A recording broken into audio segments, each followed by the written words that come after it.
Welcome. I'm Julie Bacon, and you're listening to the Mindset Coaching for Handlers podcast, a podcast for dog handlers who are on a mission to achieve big goals.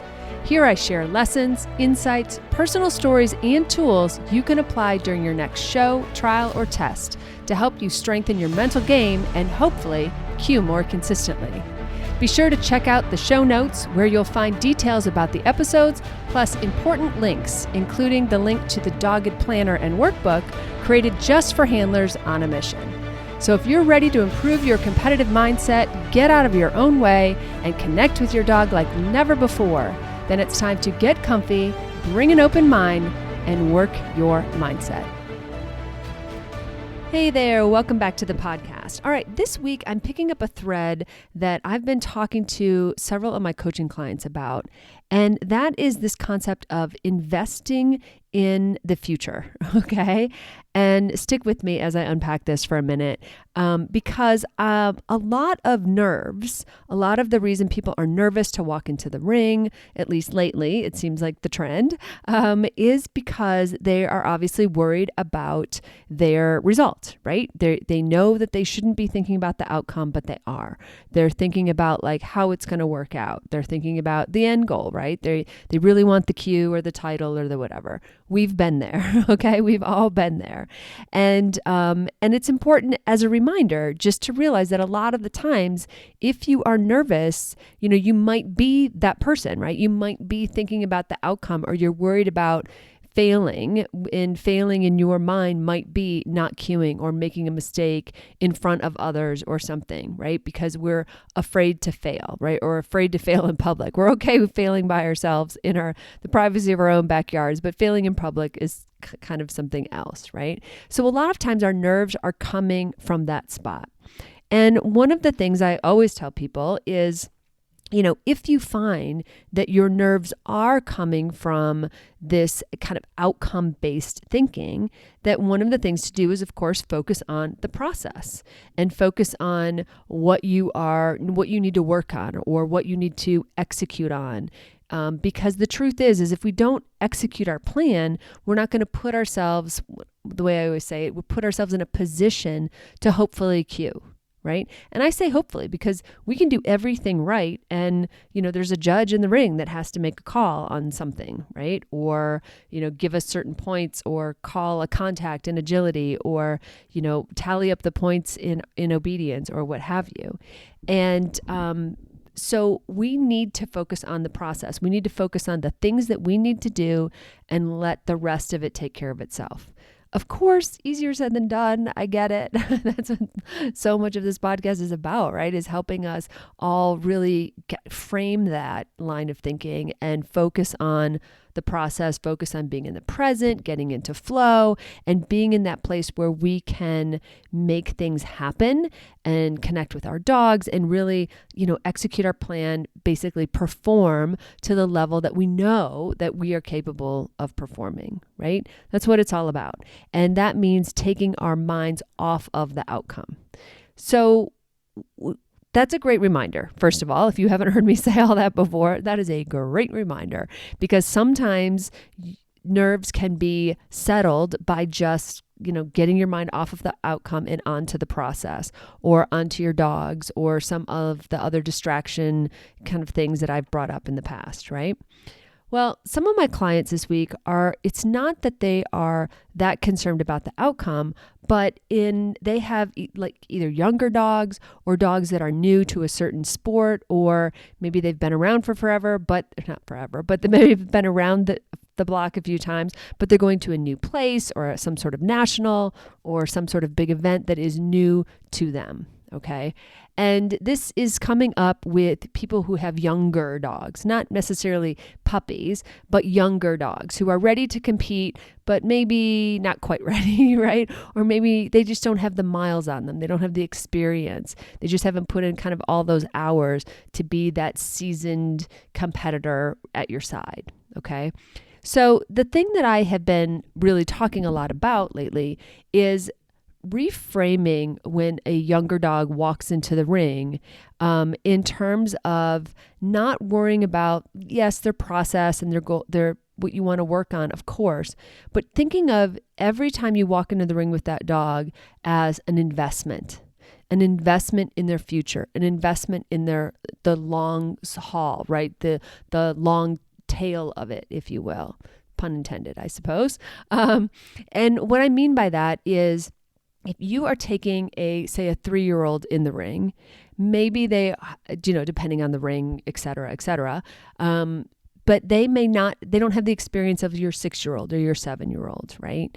And so what you need to think about is, well, I'm putting miles, experience on this dog today so that next year, 2 years from now, this dog is really confident and secure and knowledgeable, really has the skills down, can perform in all kinds of environments, One example that came up this week for my clients is they were going to take this dog, or thinking about taking a dog to like a bigger event.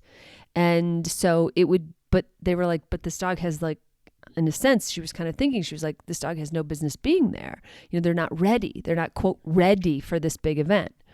And we can unpack what ready means, right? So ready could mean, in her mind, it was ready to do well. It was ready to cue. It was ready to kind of not embarrass either one of them, right?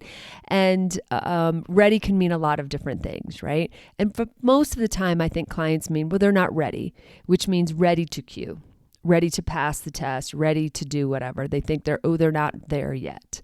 And on one hand, I love hearing that, because I love hearing the acknowledgement from the handler that you're taking a dog into the ring that isn't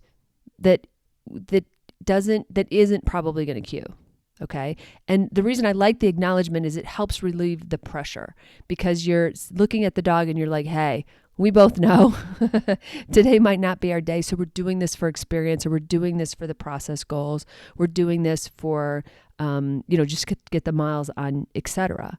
But at the same time, the handler's not taking into account the investment that is being made in that dog's future, right? I know I don't talk a lot about training on this podcast or some other really great podcasts that do a great job of that.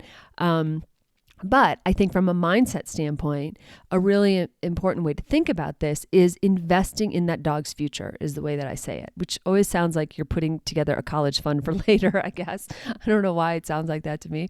But if you think about investing, that every experience you give to that dog is an investment in that dog's future, then you start to look at it through, I think, a different lens. So that person who wants to take their dog to an invitational or an open or, some national event, yeah, that dog might not be ready, but how cool is that to take your dog to a national event or a big event, or, a kind of a 3-ring event where everything's really busy and crazy, and give that dog that exposure so that when that dog, quote, is ready to perform in that environment, or has better skills, or has more miles, and so is more consistent, which I always think that people mean, is more consistent. When that dog comes back, they've been like, oh, been here, done that before. Like, these big environments are no big deal, because I've already had that experience. This is the dog talking now.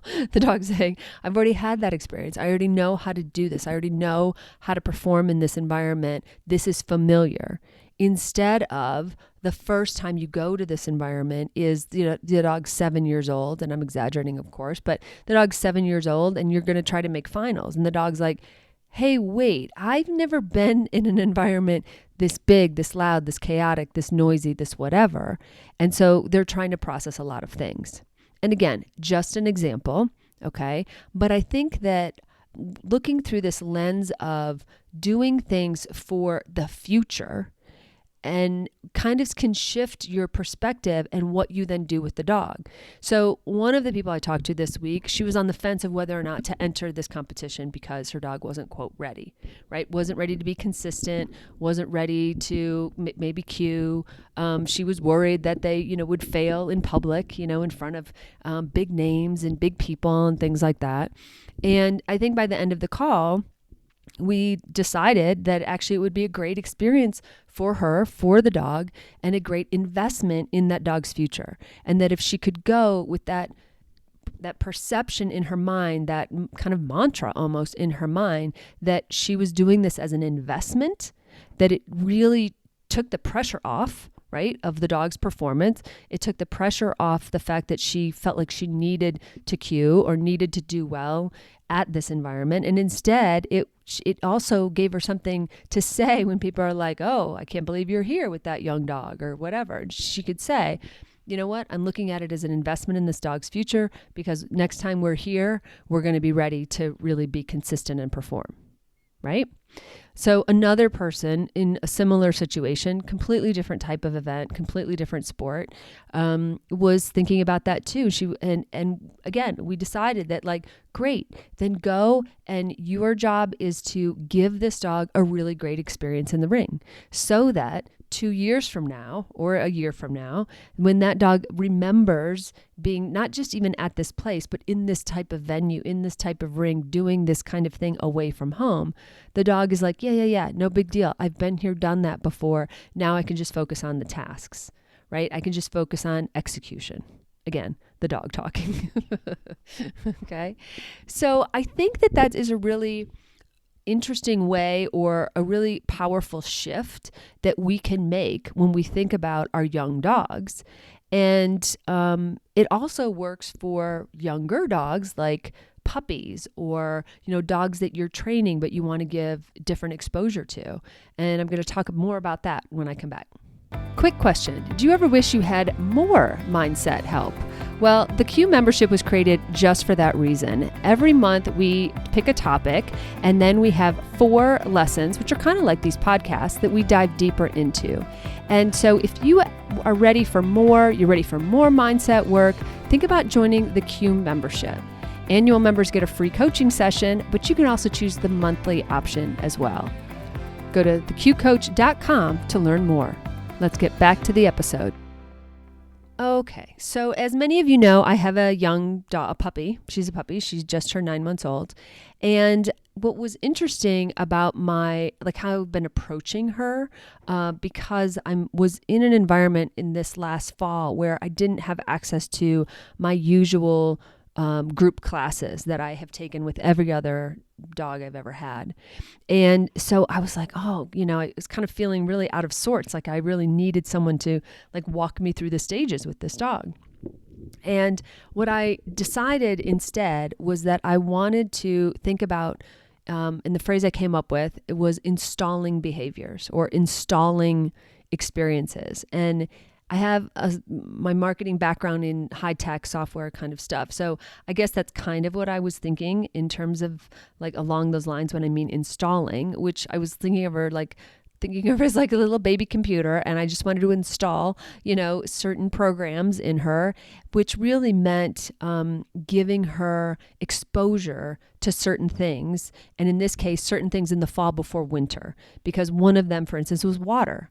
I love to have my dogs play in the water, and my dogs so far have really loved the water.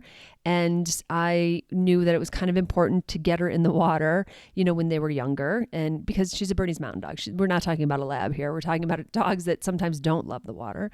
And it was important to me. So one of the things I wanted to, quote, install or expose her to was I wanted her to get in the water at least a couple times before winter. So I did that.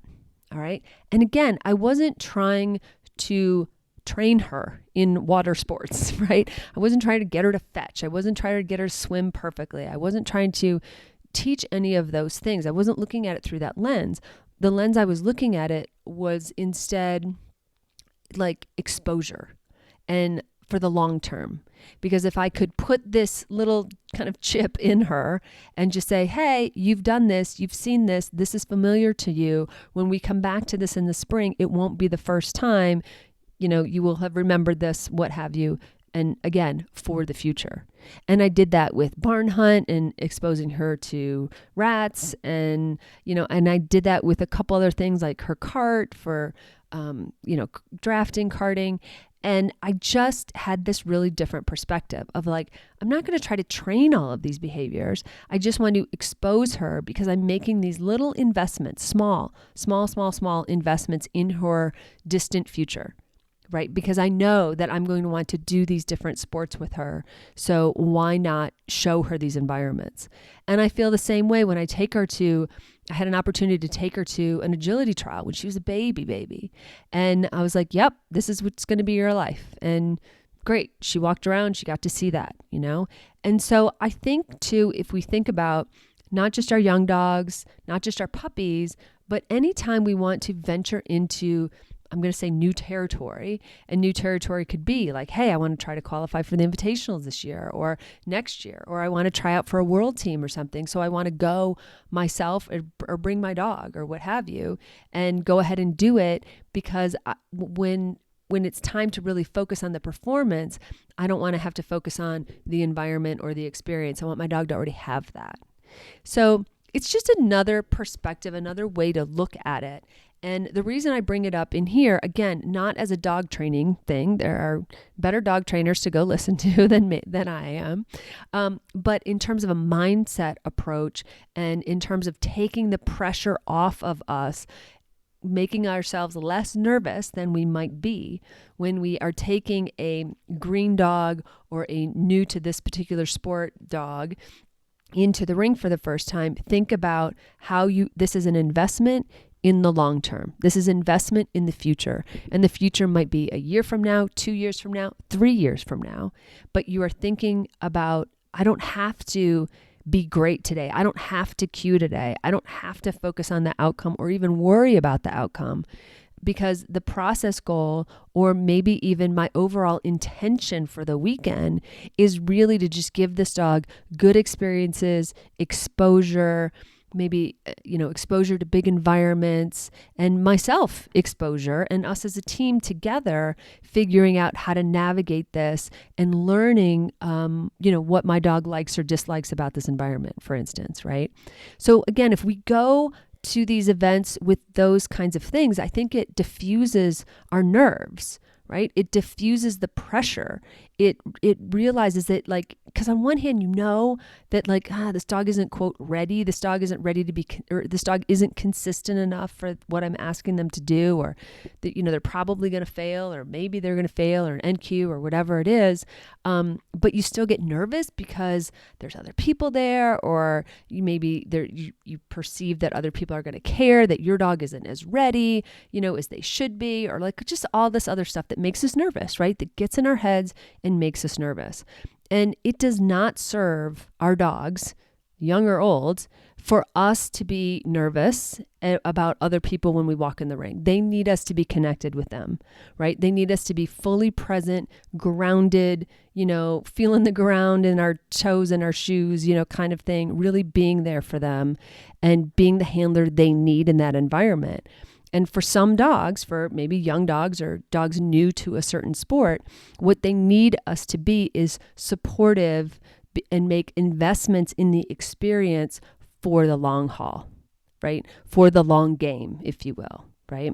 So if you are in that boat, if you are someone who is getting nervous or getting all bunched up, because you're going to a new event or taking a young dog to an event, and you want them to be spectacular, of course, but you kind of know they're maybe not ready, but it's still making you nervous and angsty, and you don't even know if you're all the things, right? All the things, all the places our brains go, our thoughts go in all these different directions. Stop yourself and think about, well, what if I was looking at this as an investment in my dog's future, or an investment in our future as a team? What kinds of choices would I make? Right? Would I go find other events? Would I go find different things? Would I make sure that I exposed my dog to water or did something different? What does it change in you if you are thinking hey, 2 years, 3 years, 5 years from now, this is what I want my dog to do. What kind of investments am I making today? Right? So again, it crosses that line a little bit into training, but I think when you get ready to walk into the ring with that dog, you think about, okay, this is just an investment, and that same puppy for me, I took her to my national this year with no expectations. It was kind of fun because I walked into every ring with her thinking literally, this is an investment in the future. I have no expectation. I don't know what she's going to do today, tomorrow, whatever. I don't know what's going to happen. What I do know is I need her to be in this environment, get used to this environment. We were at Purina. If you've ever been there, it's a big, loud building, lots going on. I just want to install these experiences in her. So it was kind of fun actually it was very fun because every time I walked in the ring, that was my intention. My intention was I am investing in her future. I'm not investing for this week. Whatever happens, happens. I'm investing in her future. So the beauty of it, I wasn't nervous because I had no expectation. And I knew that no matter what happened, we kind of couldn't fail because it all was an investment in her future, right? And as a result, the added bonus, I wasn't nervous. So she wasn't nervous. So she was like, oh, whatever. Like, this is fine. I'm just hanging out. Right? Whereas with my other dog, with Moxie, yeah, definitely there were times I was like, ooh, I kind of want this, and you can feel that outcome goal creeping in. And you're like, oh, I kind of want something to happen, et cetera. Right? And for those of you who've been long on the Moxie story, she got her weaves at Purina. So just FYI, completely unrelated to anything I've just said in this podcast. But if you're following along, yay us. So anyway, think about that. Like, think about the next time you're nervous, or think about the next time you're not sure if you should take a dog into a certain ring or do something with them. Think about what is the investment that you're making for both of you for the long game. All right. And then, and think about how you've done that, maybe, accidentally almost, with other dogs in the past, and how that's really worked out for you, and how you can do more of that. And also how it makes you feel, and how it really does help to reduce our nerves and our expectations and get our focus back on the process and away from the outcome. Okay. Food for thought for this week. Give it a think. All right. In the meantime, whatever you're doing this week, I hope you have a fantastic time with your dogs. Thanks so much for listening to the Mindset Coaching for Handlers podcast with me, Julie Bacon. I am so grateful for your precious time. Check out my Dogged Planner workbook and journal available on Amazon. Just search for Dogged Planner. I also offer monthly membership that's perfect for ongoing support of your awesome goals. Check out theqcoach.com for details, or just stop by and check out all the ways you can work on your mindset. And be sure to follow me on Facebook and Instagram at theqcoach and let me know how it's going. Finally, please share, subscribe, and leave a review. This helps us podcasters tremendously. Plus, I know I get my best podcast recommendations from friends. Thanks, and have a great week with your dogs.